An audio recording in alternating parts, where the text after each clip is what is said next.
देखिए, यहाँ पर मेरे साथ एसएसपी ट्रैफिक भी हैं मुजफ्फर साहब, हमारे एडिशनल डिस्ट्रिक्ट मजिस्ट्रेट हनीफ बल्की साहब भी हैं और बाकी तमाम हमारे डिपार्टमेंट्स के लोग हैं।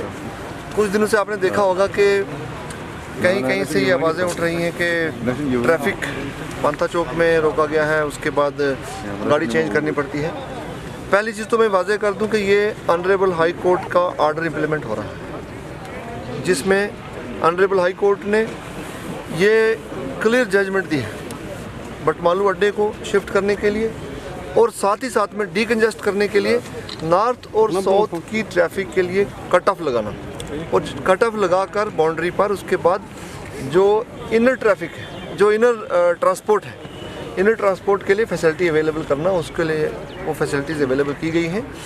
हम इंश्योर करेंगे कि पैसेंजर्स को, जहाँ तक किराए का ताल्लुक है, एक सवाल ये भी उठेगा कि पहले जितना किराया देते थे वो एक्स्ट्रा पड़ेगा, ऐसा कुछ नहीं है। उस पर आरटीओ कश्मीर काम कर रहे हैं और रैशनलाइज कर लिया जाएगा। सर, कोविड के केसेस मज़ीद बढ़ रहे हैं सर, अभी रिकॉर्ड तोड़ इजाफा हो रहा है। इस तरीके की अगर हम बात करें सर, क्या सिट्रेट जिनमें सर किसी तरह का इजाफा हो रहा है सर? देखिए, कोविड के केसेस में पिछले कुछ दिनों से आप देख रहे हैं बहुत ज़्यादा उछाल आ रहा है और सेकंड वेव में जो पीक केसेस थे डिस्ट्रिक्ट श्रीनगर में वो 1300 के लगभग थे और कल आपने देखा कि 1700 क्रॉस हो गए हैं, जिसका सीधा मतलब है कि ट्रांसमिसिबिलिटी बहुत हाई है। कुछ मिसकंसेप्शंस हैं जिनको हम लेकर चलते हैं, वो बिल्कुल क्लियर होने चाहिए।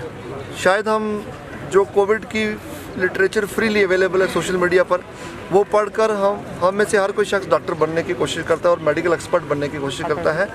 मैं ये बात आपके माध्यम से क्लियर करना चाहता हूँ कि इस वेरिएंट को माइल्ड ना समझें। सबसे बड़ी गलती यही होगी कि इसको हम माइल्ड अगर समझ लें। हमारे देश में आउटब्रेक अब शुरू हुआ है, लेकिन आप देखें दूसरे मुल्कों में, जहाँ यूएस, यूके में, साउथ अफ्रीका में, जहाँ पर पहले आउटब्रेक हुआ इस वेरिएंट का, उसमें देखा गया है कि डेथ रेट यूएस में, यूके और साउथ अफ्रीका की बनिस्बत ज़्यादा देखा गया है। तो कोई किसी किस्म की प्रिजम्पशंस लेने की ज़रूरत नहीं है। ये वायरस बहुत अलग तरीके से हर जगह बिहेव करता है, हर मुल्क में इसका अलग बिहेवियर है। हॉस्पिटलाइजेशन नो डाउट कम है और यूनिवर्सिटी ऑफ एडिनबर्ग की एक रिसर्च बताती है कि हॉस्पिटलाइजेशन 2/3 कम है डेल्टा वायरस के मुकाबले में, लेकिन हॉस्पिटलाइजेशन हो रहा है।